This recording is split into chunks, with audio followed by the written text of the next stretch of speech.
recording. Okay, well, it is hard to believe that we are in October already. This is our third department meeting, I think now, right? Because we did them at the beginning of the year. Oops, September. Now. So here's a little fun. In the chat or unmute yourself, tell us a Halloween movie that describes this year so far. Clearly mine would be Child's Play. A little Chucky in there. What y'all got? Put your thinking caps on. Come on, have a little fun with this. Monster Inc. Love it, Erica Brady. Monster Inc. Night of the Living Dead. Did she only park in 2 parking spots? Yes. So does she. Why? We don't want. Scream. We'll sign some of this. Hold on. Because we don't want cars coming in and out, and we don't want someone parking on top of us. So somebody must be in a car line. Can you mute yourself? Scream is a good one. That's true. We've all wanted to scream a little bit. Double Toil and Trouble. I've never even heard of that. Nightmare on Elm Street. Nightmare on Pendleton. In Pendleton. We can make up our own movies. Too funny. It's been a rough start, guys. It's definitely been a rough start. I hear you. But we're already into October, so that's good. So Hocus Pocus, that's a good one too, Candace. So today we're going to talk about the child count. We're going to talk a little bit about change of placement meetings, some annuals and reevals, just some reminders of documentation of services and accommodations. Our high leverage practice this time is going to be a prior written notice, some things to remember, and then of course if you have questions we'll unmute and we can share our videos and have some questions. So just the first thing, so child count, I'm not sure if you all are aware how much this information was shared with you prior to me coming, but our child count day is always the fourth Tuesday of the month in October, and that number is used to base our funding on for next school year. So what that means is all students IEPs or transfers must be finalized by the end of that day. So like I said, our funding is based upon that number of students. So our funding for next year will be based upon the number of students we have actively enrolled and being served as of October 26, 2021. It's okay to have amendments and annuals open as long as there is at least one finalized IEP in the system. So what's going to happen is Crystal is pulling the report and she is going to be sending, you need to give her one contact for the school so we don't have to send it to each teacher. Just email Crystal one contact at the school and she is going to send you the current information that we have enriched as of who is in the school for special education, who's being served, and all of that. I need you guys to verify that that information is in fact correct. So she will send that out and then we'll give you guys a few days to get together and say, yes, this is correct, or no, like, you know, Johnny's not here anymore or Sally's not here. That number we want accurate because again, like I said, that's what our funding is based upon. So be looking for that probably here by the end of the week, but make sure after this meeting, you just give her one contact from the school. So another thing I wanted to talk about was change of placement.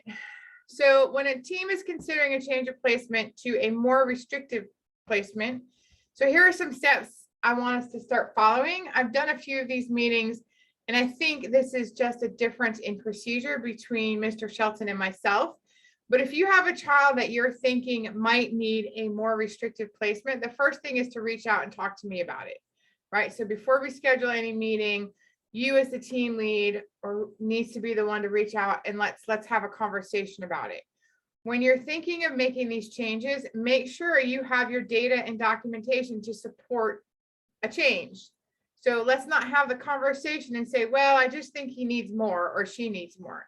Because the first thing I'm going to ask is, have you been collecting data? What does that documentation look like, right? We have to have that information to show that that change is either needed for academic or for behavioral reasons if appropriate.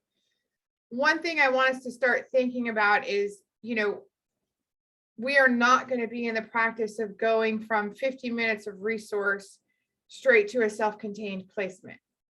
Okay, that's not, we always have to start in the least restrictive environment, and going from 50 minutes, which is pretty minimal, to a fully self-contained is not going to be an option. There have to be some steps in between. It could be an increase in resource time. It could be additional services. It could be we look at using a different program, but we're not going to go from one extreme to the other. So if you have a student that's clearly just like 50 minutes of resource and your team is considering self-contained, but there hasn't been any steps in between, I would suggest, like, you can still call me, but let's talk about what steps are going to be placed in between before we consider self-contained placement. Now, that doesn't mean there aren't going to be extreme. There's always that outside of the box. There's always those extreme situations, but for the majority, you know, we've got to do a few steps before we go from one extreme to the other. And then when the IEP team finally meets, after we've talked, after we've looked at the data, we've looked at the documentation, and we're all in agreement, hey, yeah, you know, this definitely looks like this child needs a more restrictive environment. When we go to meet and propose that placement to the parent, we need to have the IEP draft ready to go for the proposed placement. I think in the past, the procedure has been the team meets, talks about the proposal, and then we come back and we actually do the IEP and make the changes. I'm all about, let's do one-stop shopping. The less meetings, the better. So you'll want to have those conversations with potentially that future teacher, the self-contained teacher, and get input on the IEP and conversations with me. But we want that draft to be ready at that meeting where we're proposing it with the parent. And I do think that's a change in procedure from what I'm understanding. So annuals and reevaluations, remember, as the team lead, you are responsible to make sure that annual reviews and reeval dates are not missed. Yes, we have reports. Yes, Crystal can send them to you, but it's still ultimately your responsibility to make sure we are not missing those dates. If a reevaluation and an annual review are close together, and when I say close together, I mean within 3 months, then do both at the same time in one meeting. It doesn't make sense to hold 2 meetings that close together. So if you have an annual and a reeval that are coming up close together, do the reeval and the annual at the same meeting. Get them both done. If they are beyond 3 months apart, then I'm going to ask you to do them in separate meetings. With the caveat, unless the reeval date is the later date. So I'm hoping this makes sense. I don't want to push up annual reviews too far ahead of the date, but if you have, let's say, an annual review that's due, I don't know, let's say October 30th, and then you have a reeval due that's not due till November 30th, you can still, well, that's not 3 months, but you get my point. You can still do those together if the reeval is the later date. We can't miss the annual date, but I don't want to push annual reviews, you know, 3, 4, 5 months ahead of when they're supposed to happen. WinJune and Mitra will be sending you all emails here this week. I've already talked with them, and they will be reminding you of any upcoming reevals in the next few months.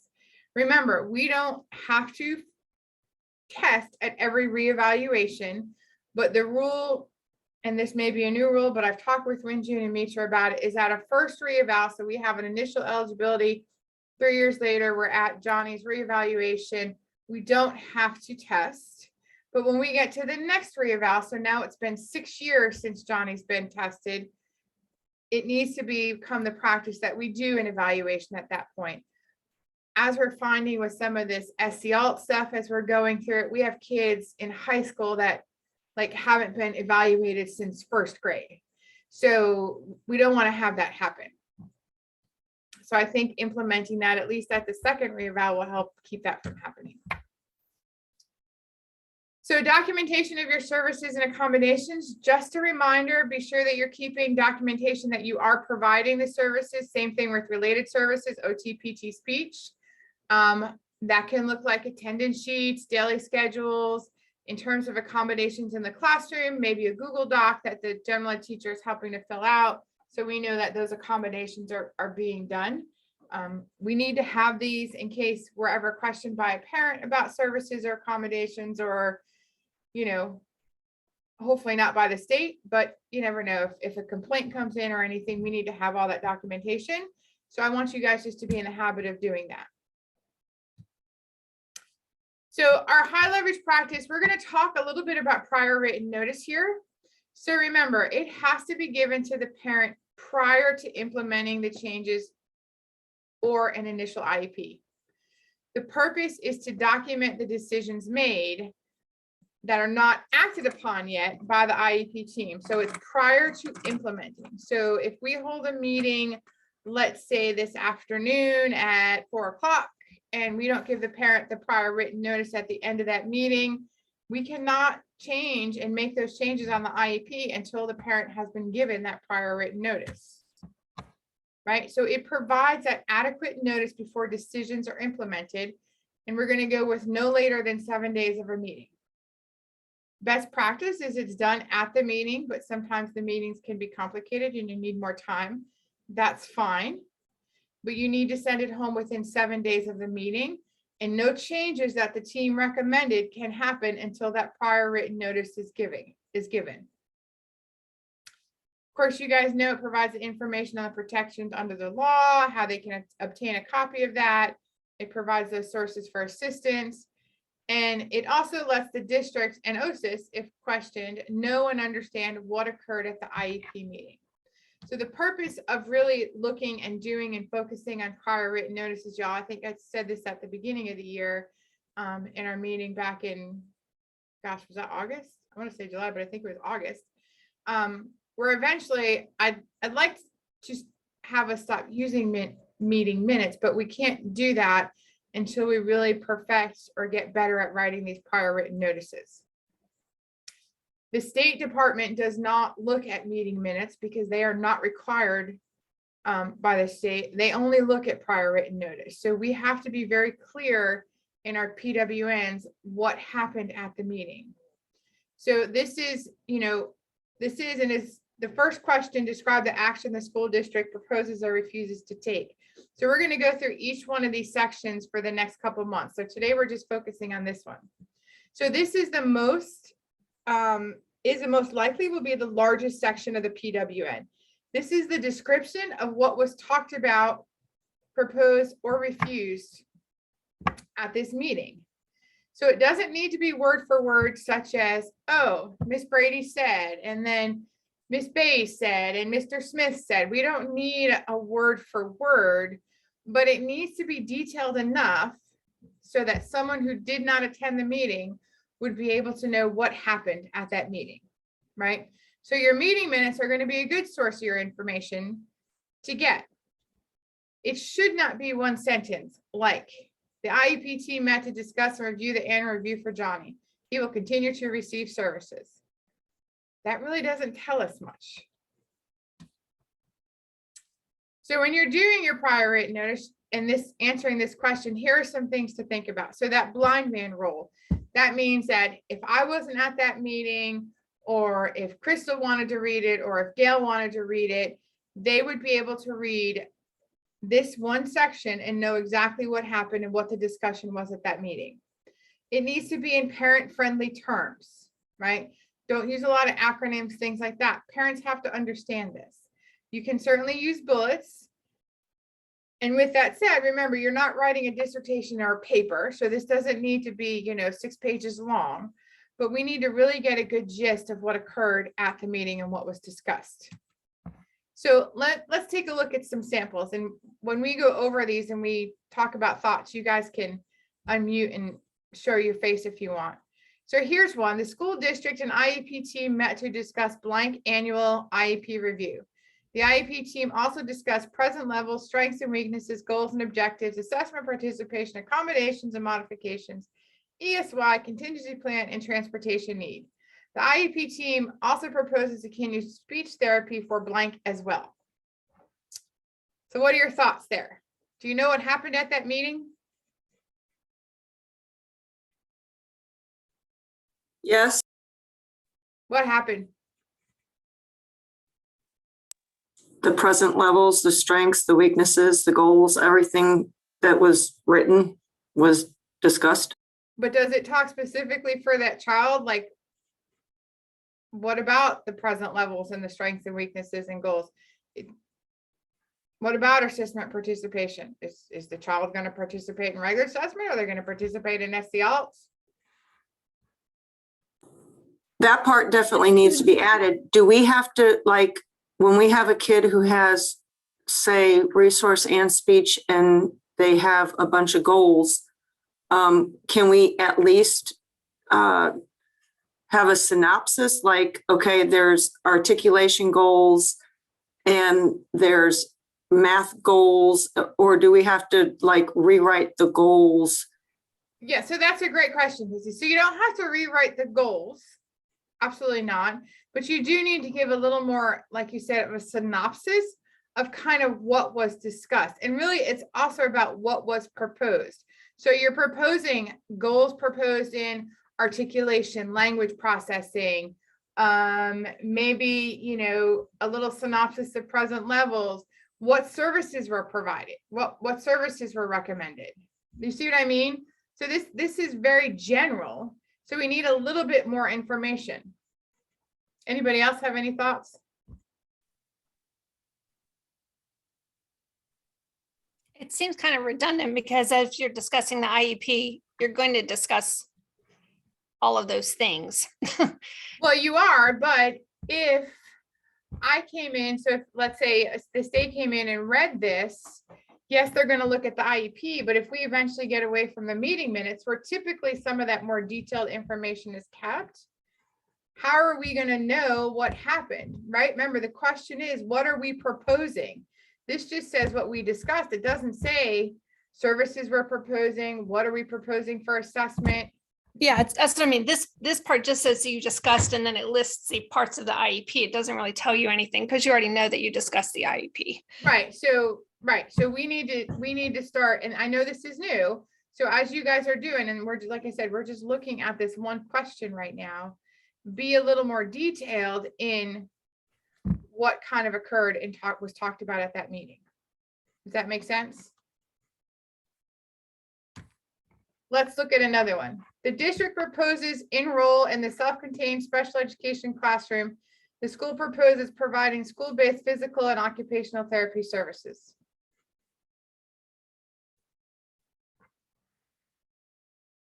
Thoughts? Should there be maybe minutes, like self-contained, like 15 minutes a day, and OTPT 30 minutes a week? There could be. Well, it's not specifying which type of self-contained special education classroom. But it's not. It's also not saying, yeah, okay. It also says the district proposes enroll. So this wasn't a typo. This was actually taken from some PWNs here. So this is stuff that like is out there right now. Yeah, because you're not enrolling in an IEP. Correct. And then here we have the district proposes enroll, and the other one, the school proposes providing. So which one is it? Is it the district? Is it the school? It's actually neither. It's the team, right? It's the IEP team that's meeting at that moment. It's not the district and it's not the school, right? So it'd be the IEP team. And then I'd want to know a little bit more what else was discussed. So I don't think this team just talked about a self-contained. I'm sure they also talked about present levels, and they probably proposed additional services and additional time. Do you see where I'm going with that one? Right. I see now for PT, the way you're discussing us writing PWNs. Hang on just a second. Cindy, will you mute? Okay.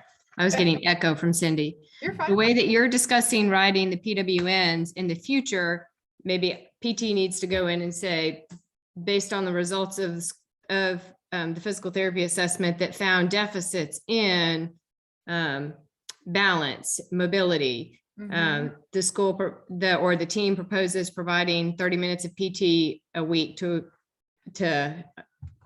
address the deficits, something along that line. Something, correct. That's exactly right, Amber. Okay, A little more detailed, but you don't have to copy like all the goals and all the present levels.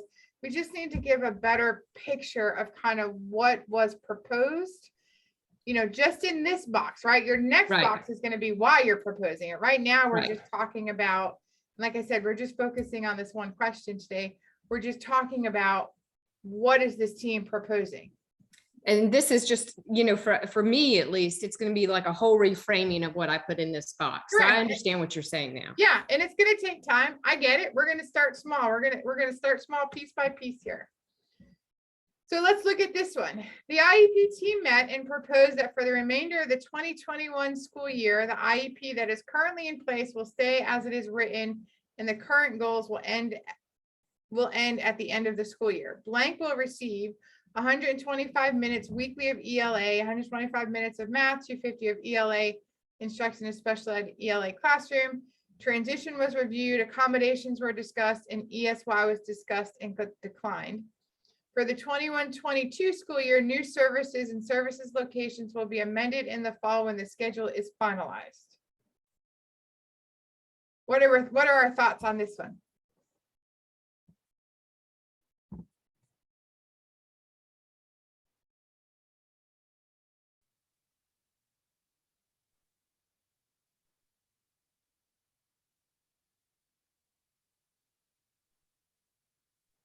That looks better as far as service provision, but there's still no synopsis of the current function of the child. What's the child? The services we're providing, but we don't know what he's doing. I agree. We definitely have a better synopsis of some services. We got what services are being proposed. So that's great, but there still are some holes. A statement like the IEP that is currently in place will stay as it is written. Okay, well, what is that IEP? Again, very vague. The other thing that, kind of pointed out was the 2021 school year, new services and service locations will be amended in the fall when the schedule is finalized. What's the problem with that?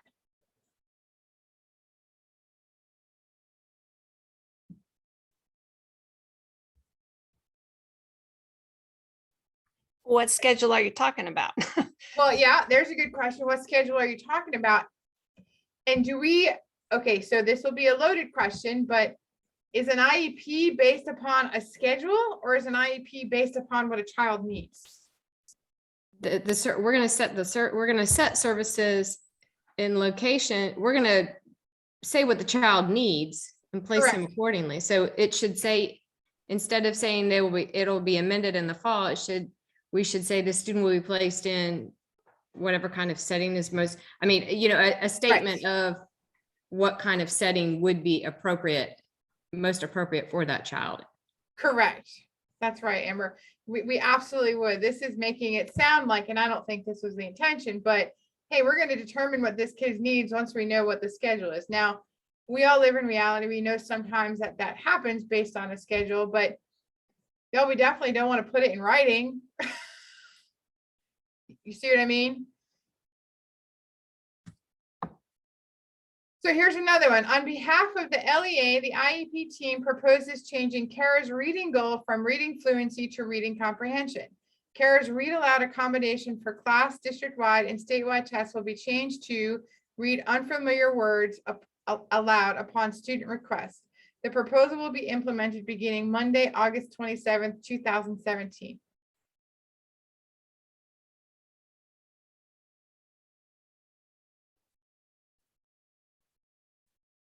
Any thoughts on that one?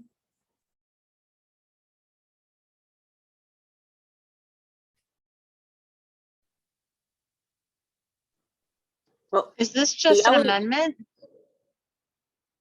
I don't know. well, the LEA doesn't have any power. What do you mean the LEA doesn't have any power? I mean, why is it on the behalf of the LEA? Well, that's a good question. I mean, that doesn't make any sense. Correct. You could say the IEP team proposes changing. So Right.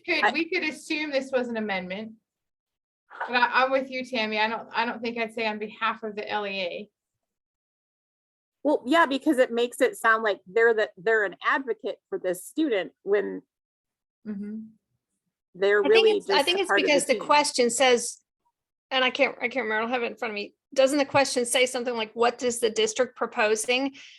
So I think that's why, we get into these weird things where we're saying the school's proposing this or the district is proposing that, when it's actually, it's actually the team, Right. but just the way the question is worded, it kind of leads you into saying that it's the district proposing it. Right. So Erica Brady, apparently we can't hear her, but those are good points. She sent me a message. So, we'd want to know, what is this based upon? Where is the data? What's kind of, why all of a sudden are we making this change? Now, it is more specific, right? In that we're changing from read aloud to read unfamiliar words. So it's getting a little more specific, but still it's not quite there.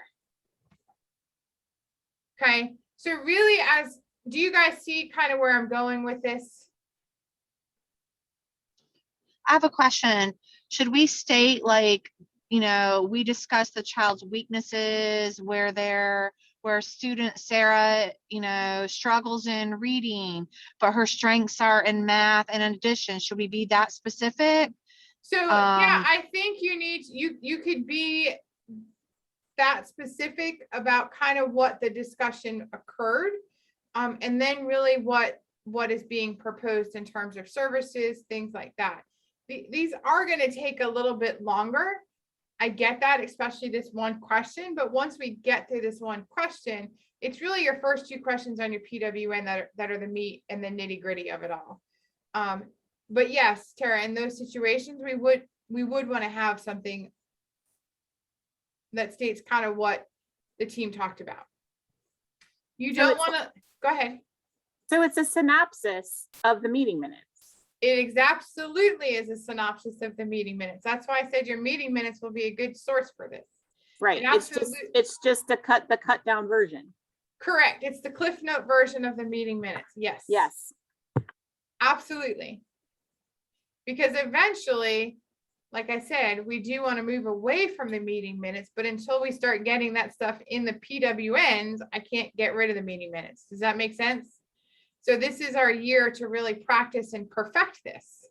And it's, we're not getting rid of, so hear me, we're not getting rid of meeting minutes right now. But we're going to continue to work on this in conjunction with it. Does that make sense? Yep. Okay. So when you're doing it, we want to avoid leaving blanks. When asked to describe, just like we've been talking about, provide that comprehensive written account.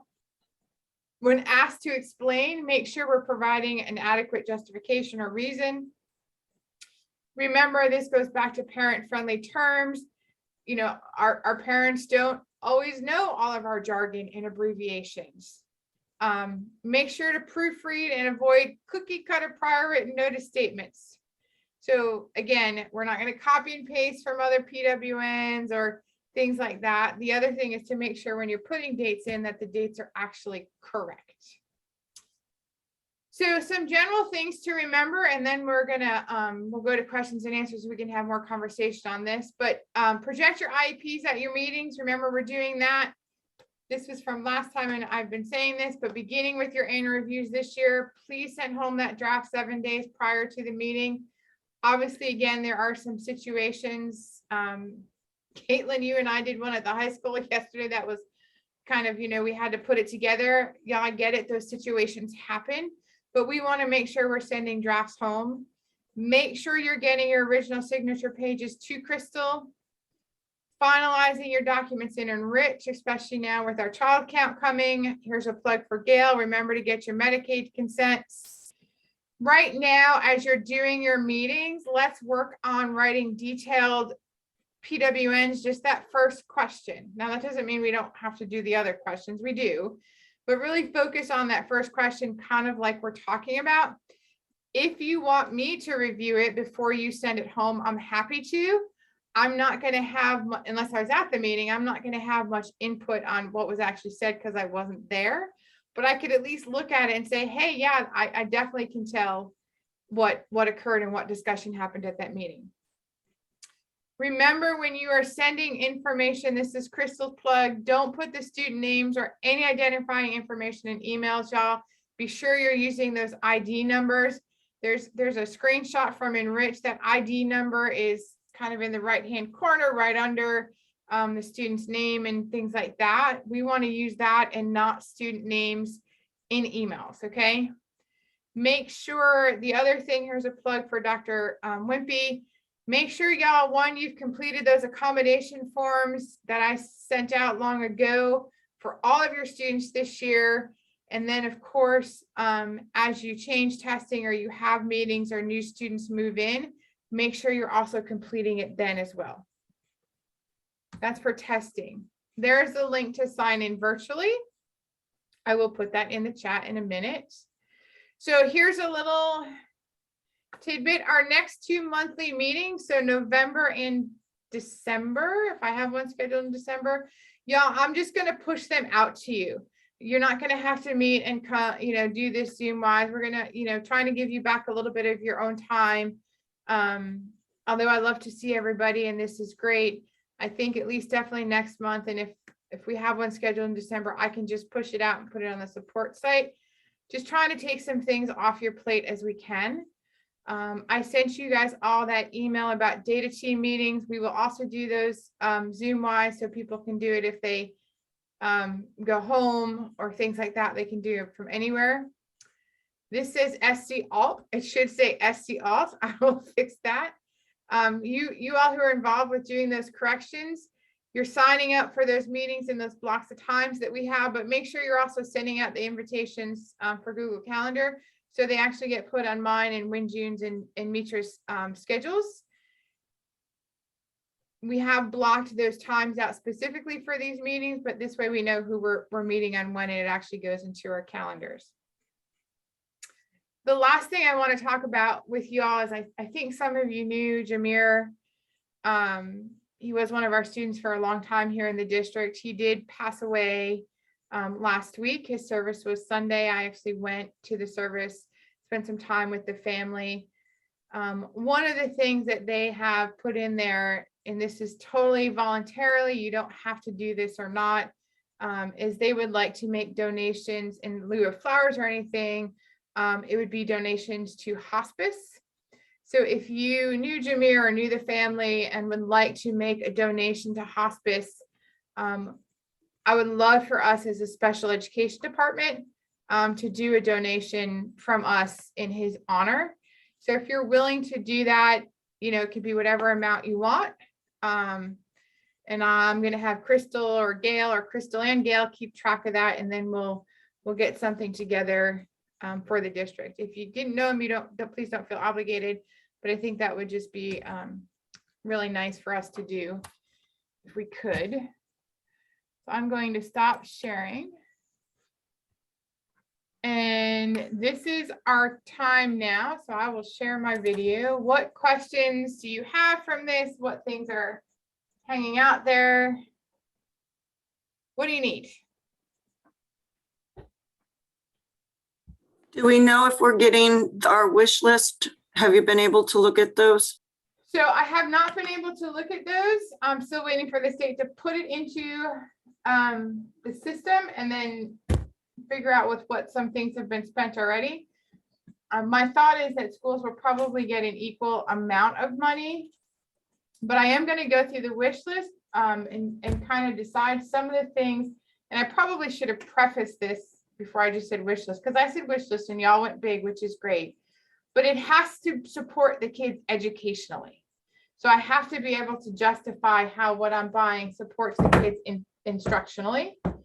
So some of the things that are on some of these lists are just, I just can't buy because I can't say, hey, this is how it's working instructionally. But I am going to be going through those here probably in the next few weeks, and you guys will get some answers.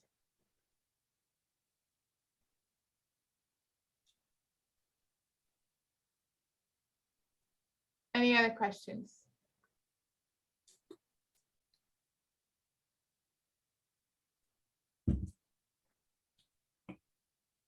guys don't have anything? Are you just like totally tired?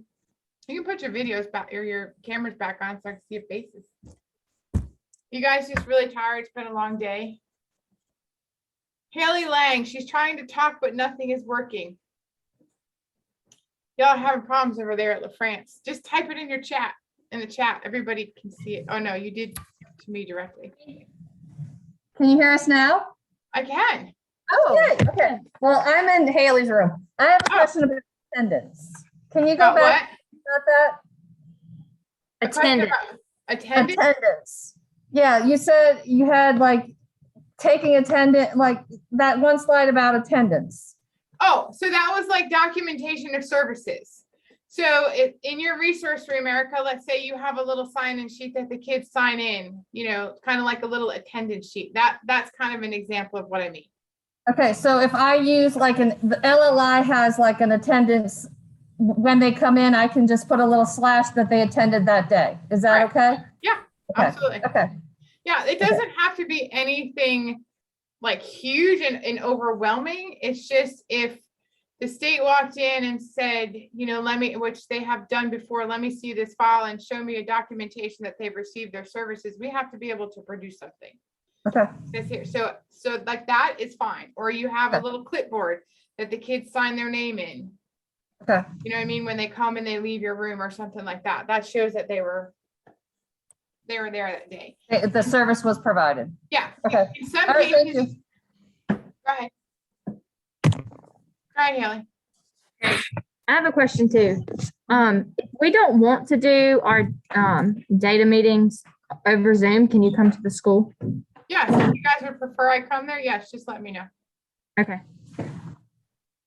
If I you would want me prefer to. you to come here. So LaFrance would prefer me to come there. That's fine. Yes, I'm happy to do that.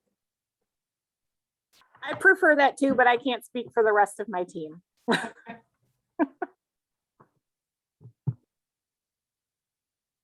Yeah, I can definitely come there. I just, you know, especially if your team was doing like 4 to 5, if, you know, in that case you may be home and you want to do it from home. Like, I don't want to require you to be there, but if you prefer that I come to the school, I absolutely can come to the school and we can have those conversations. Not a problem. I just can't be like at Pendleton from 3 to 4 and like at Townville at 4 o'clock, y'all. So when you pick your time, make sure you equate for the fact that I may actually have to travel. So Kim, I can come to Townville too.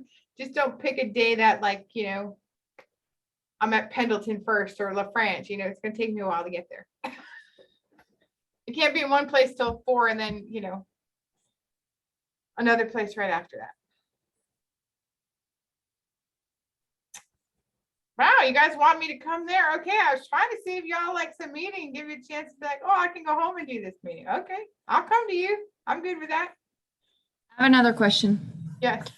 For the PWN, is there a list of stuff that, okay, kind of like a cheat sheet of things that we need to add?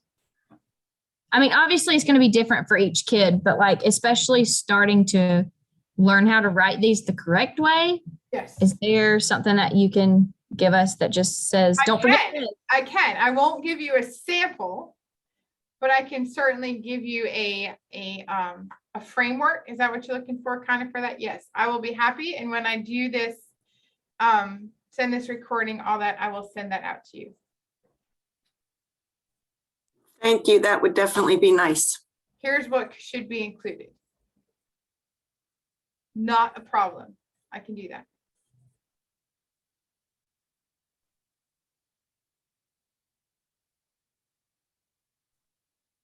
Cindy, I'm sorry you didn't know about Jameer service. Julie Bishop had sent it out to us.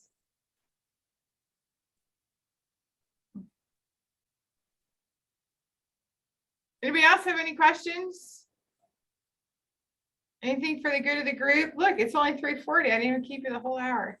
Cindy's trying to ask a question, but she's got Oh, sound problems. Can you hear me now? I can hear you now. It's Verizon. We can hear you now. We can probably hear you through Amber's computer. What's up? Oh, now I can't hear you. Okay, talk. Just Okay. translate, Amber. Let me turn my speaker down and I'll talk. Oh, Okay. On the contingency plan. Yeah, we can hear A your lot of answer. what, a lot of what we write, can you turn your speaker up because I can't hear now? A lot of what we write actually is the same thing time after time after time because we're measuring progress the same way for OT. Is there any way in order to, I mean, things just take longer and longer and longer and we have less and less time to be therapists. Is there any way that they could like have how you can click and insert something that, so I don't have to type every single time, progress will be monitored for occupational therapy, blah, blah, blah. You know what I mean? Could someone in IT help us and maybe speech and, you know, other people to have where we just click one button and it inserts that? So you're talking, so that wouldn't be IT, that would be me that would do that. So you're asking for some, like we have the list of folks to, so you're asking for some boxes. So send me some what you're looking for. Okay. And I will tell you yes or no if we could do it. Okay, because they actually have a couple of those built in that one of the previous psychologists built in to the reeval review. Because when we do reeval reviews, certain things are not, there's certain typical replies, you know, like for gross motor, a lot of times gross motor is not a concern during a reeval review. So she put in where you could click insert and it would say this individual does not, and it would actually put their name in. So Joey would go in there. This person does not have a problem walking, running, or maneuvering surfaces in their educational environment or something. So instead of having to retype that same thing every time, we'd hit insert and in it would go. Okay, yeah, if you guys give me what you're looking for in terms of phrases, I can work on that. So you said in the contingency plan, so you're just asking specifically in the contingency plan that be done? That is the main place that I have the same terminology that I use again and again is for this contingency plan. Yeah, I don't know if within that, unless it's a box like the PWN, then I can actually add a text box like that. So I'd have to look into that, but just send it to me and I don't mind kind of delving into Enrich. It wouldn't be IT. Our IT department doesn't really mess around with Enrich. It's me.